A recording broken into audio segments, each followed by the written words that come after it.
Hello and welcome. My name is Vineet Malhotra and you're watching NewsX World. Let's take a look at some of the top stories from today. Myanmar military shoots at Chinese Red Cross convoy amid earthquake relief efforts. Junta rejects ceasefire proposals as nation struggles after 7.7 magnitude quake. A man has been remarkably pulled alive from the rubble following the disaster that hit 5 days ago. US President Donald Trump's so-called Liberation Day is here as the US prepares to roll out sweeping tariffs. Trump is expected to announce duties on all countries at 4 p.m. Eastern Time. World leaders have responded ahead of a potential trade war. China's military ends their live fire drills in the East China Sea as Taiwan observes 58 Chinese vessels around the island. China says it is practicing precision strikes, while the US says that the action puts the region's security at risk. Meanwhile, China has warned the Philippines against threatening regional peace after the US said it had approved the possible sale of fighter jets to Manila. The deal could be worth $5.58 billion. One person was killed and 10 injured, including 3 children, in overnight Russian drone attacks on Ukraine. Energy facilities were also damaged. Russia rejected the US ceasefire proposal as some US senators push for sanctions if peace talks stall. Meanwhile, Russian leader Vladimir Putin has urged Russia and China to strengthen strategic cooperation. Chinese foreign minister is on a 3-day visit to Moscow, with the Russia-Ukraine war one of the key talking points. Well, Israel has confirmed an attack on UNRWA clinic in Jabalia, targeting a Hamas command center. Defense Minister Katz says that the Gaza offensive is expanding. Hamas holds dozens of hostages and 15 people were killed in an Israeli strike, according to Gaza health officials. And Hollywood stars have been paying tribute to Batman and Top Gun actor Val Kilmer, who has died at the age of 65. Josh Brolin, Jason Momoa and Michael Mann have posted tributes to the star, who dies from pneumonia on Tuesday, according to his daughter.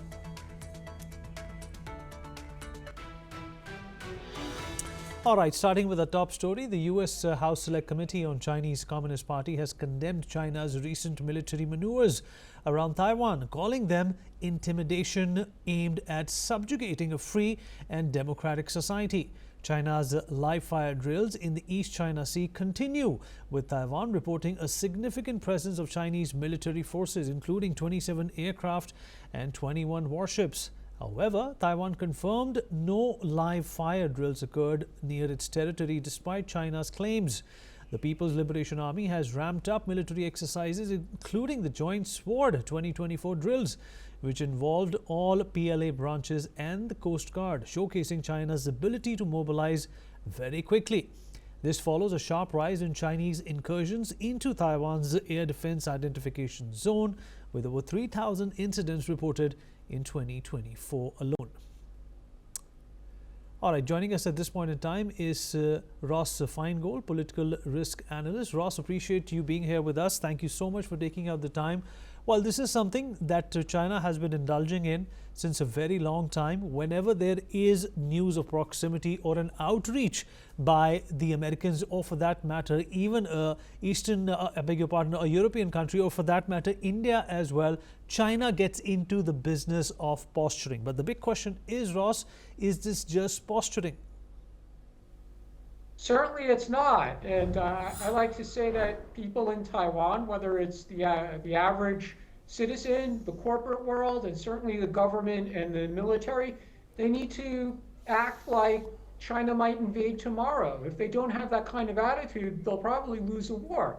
So they have to take the threat from China very seriously, and keep in mind, every time that China engages in a large-scale military exercise that combines forces, their army, their air force, their navy, their coast guard, their maritime militia, China learns from these experiences. It improves its capability to either blockade or to make an amphibious invasion of Taiwan. So I would be very, very careful about saying that things like this is just for show It's not serious. They don't have the capability. I think people and the stakeholders here in Taiwan need to take this very seriously. Ross, there's also the question of the American response at this point in time. A lot of experts believe that Donald Trump is perhaps, occupied with the tariff war and Ukraine and Russia at this point in time. There is a lot that China could get away with. What do you think the Americans' response has to be to all these so-called threats?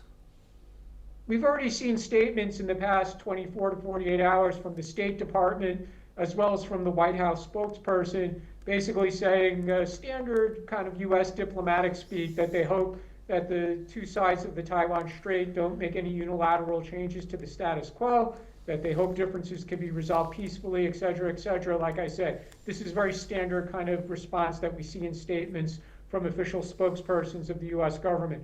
What really remains to be seen, especially because it's such early days in the Trump administration, they've only been in office around 100 days, is what kind of presence will the U.S. have in the Taiwan Strait or the South China Sea? Are they going to frequently transit the Taiwan Strait? Are they frequently going to transit the South China Sea and or conduct joint military exercises with partners like Japan, the Philippines, and Australia in the South China Sea? This really remains to be seen.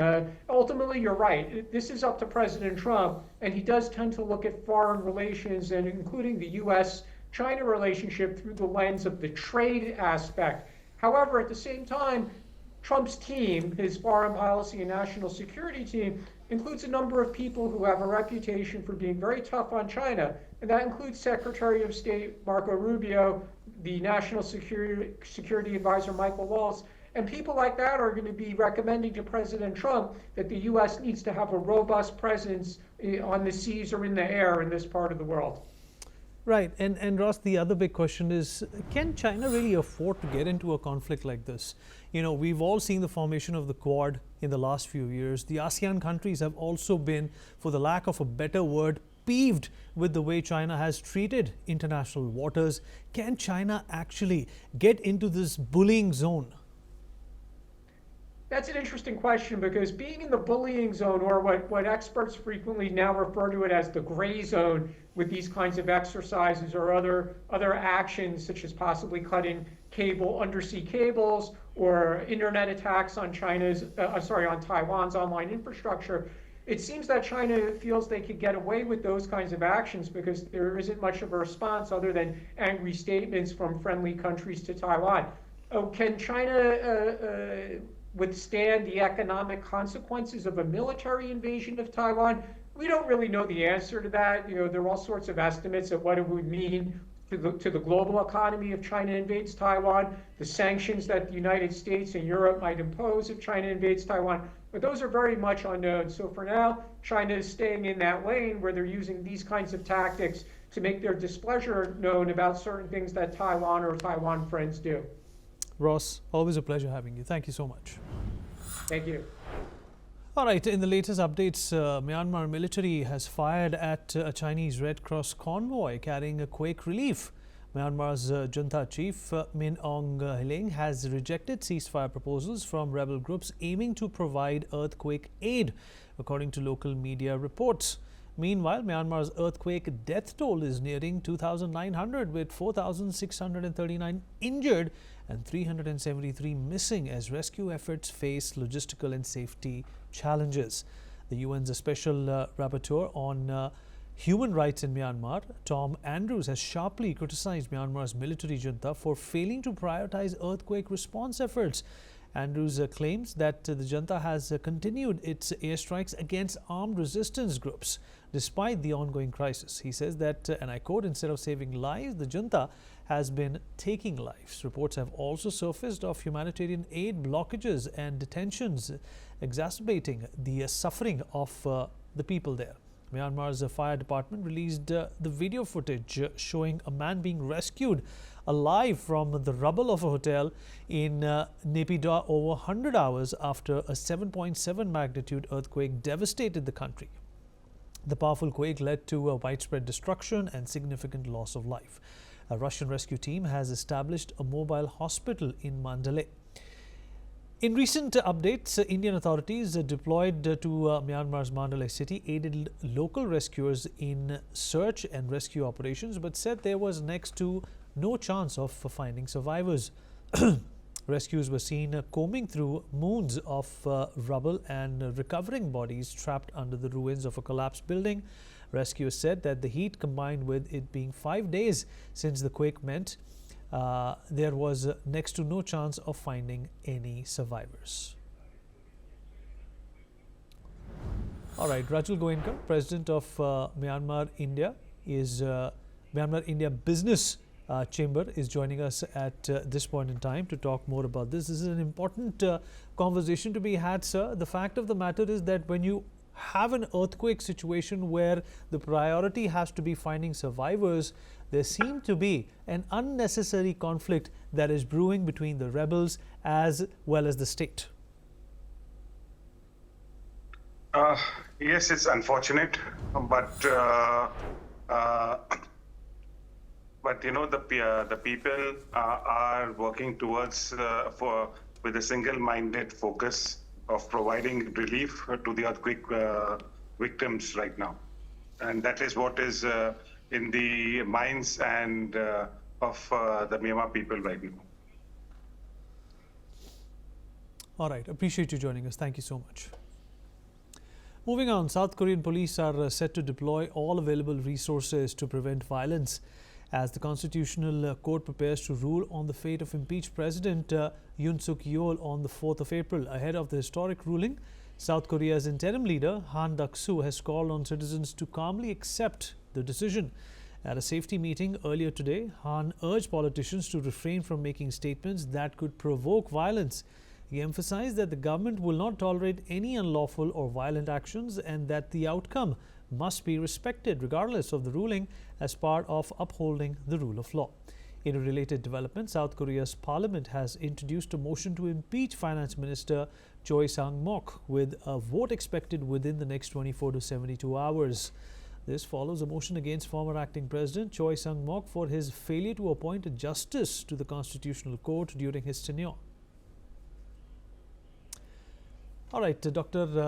Satoru Nagao, fellow at the Hudson Institute, is joining us at this point in time. Dr. Nagao, appreciate you joining us. Once again, thank you for being here. Well, this seems to be a situation in South Korea which is volatile and is perhaps reminiscent of that fateful day when all hell broke loose. And once again, the priority is that despite what the decision may be, peace should be kept. Yes, and that's why they try to deploy the military and police to maintain the law and order. Because when we check the public opinion in this case, they are clearly divided the two sides. Ruling party still keeps some certain support, but opposition party also gets some certain support, and which one is stronger is indeed we cannot identify clearly. So that's why under current situation, which is clearly divided two sides, government try to maintain the law and order but cannot decide which side. So governmental party, of course, originally came from the ruling party support President Yoon originally, but at the same time there is a possibility that Supreme Court will impeach him in the 2 days later. So that's why if such kind of situation has happened, the ruling party need to prepare the new election based on their supporters. And in Germany, leader of the opposition party side also under the court, but last week court said he is innocent. So that's why he can join the president elections 2 months after the impeachment. So that's why if the impeachment has happened 2 days later, if the government can maintain the law and order, president election will come, but which side will win rely on the support from the public opinion. So that's why it is unclear now. And Dr. Nagao, what do you maintain that at this point in time, the government of South Korea should be focusing on? There seems to be, an atmosphere of unnecessary tension ever since this episode. which is very, very unlike to happen in a country like South Korea, which is perhaps considered a country which has maintained its semblance, even in a crisis situation when we saw COVID-19, being unleashed in the world. Yes, but at the same time, when we see what happened in South Korea in the last December, which President Yoon fails, that time, failed the court, that time, we can see that still the South Korea's people want to maintain the democratic rule. So that's why there is a mood to maintain law and order. So that's why indeed there is a low probability it will end something the civil war and something the very big battle indeed. Of course, as a worst case scenario, government is preparing such kind of case, but at the same time there is few possibility it will happen, I believe. So this means that even if President Yoon will be impeached 2 days later, still the president election will come just 2 months later, and under such kind of situation, law and order situation is still maintained, I believe. Dr. Nagawa, appreciate you joining us. Moving on, Kremlin spokesman Dmitry Peskov has confirmed that President Putin has no plans to visit Saudi Arabia, and there are no confirmed plans for a meeting with US President Donald Trump during his visit. Russian drone strikes have claimed at least 1 life and left 10 others injured in the eastern Ukrainian region of Zaporizhia. In a separate attack, the mayor of Kharkiv reports at least 8 people have been wounded in a Russian drone strike on the city. Russian President Vladimir Putin has underscored the importance of strengthening Russia-China strategic cooperation during a meeting with Chinese Foreign Minister Wang Yi. The two leaders focused on deepening bilateral ties, marking the 80th anniversary of the Soviet victory and enhancing multilateral collaboration. In other news, Russia has rejected US proposals to end the war in Ukraine, arguing that they failed to address the conflict's underlying causes. Deputy Foreign Minister Sergei Ryabkov stated that Moscow cannot accept the terms as they stand, signaling a stalemate in talks. Meanwhile, Ukrainian President Vladimir Zelensky is set to meet with allied nations on the 4th of April to discuss the potential deployment of foreign troops in Ukraine, a move strongly imposed by Russia. All right, Martin Sa-Erez, Foreign Affairs Analyst, is joining us on the broadcast. Martin, appreciate you being here. Well, Donald Trump took office just a couple of months ago, and, tall hopes were pinned that the conflict is going to see some sort of slowing down. But by the looks of it and, whatever the exchanges are taking place at this point in time, there seems to be no end to this escalation. Unfortunately, President Donald Trump has expressed considerable frustration with the Ukrainian president and Putin. We need to remember that yesterday, Russia officially rejected the U.S. proposal, primarily because of the following issues. Russia does not see any guarantee to their main issues, which is Ukraine not joining NATO, and also the complete demilitarization of Ukraine and holding some of the Russian possessions in Ukraine. Certainly, Donald Trump is not willing to give every single thing that they're requiring. So right now we're seeing that no efficient progress has been taking place, unfortunately. Martin, there is also this conversation that's coming now, about Zelensky meeting the European Union with the allied nations as well. That doesn't sound right. Obviously, the whole thing was, Vladimir Putin opposing to Ukraine's unilateral decision of wanting to join NATO. This seems to be going back to the problem that it all started with. Why is the West supporting this rhetoric? So despite these diplomatic initiatives, hostilities are persisting, unfortunately, with reports of continued attacks affecting energy infrastructure in the region. For example, Germany's Foreign Minister Annalena Baerbock has described the truce efforts as deadlocked, emphasizing the necessary for sustained European support for Ukraine. We see that Ukraine is still having this support. However, there's a new skepticism in fully supporting Ukraine. We're seeing that European support for Ukraine, even though it's still persistent, is not to be taken for granted. And yeah, we're seeing that Trump is getting frustrated. All We're right, not Martin, seeing appreciate you joining us. Thank you so much. Well, the world is on edge as US President Donald Trump is set to announce reciprocal tariffs today, a day which is being referred as the Liberation Day. The tariffs, once announced, will immediately come into effect.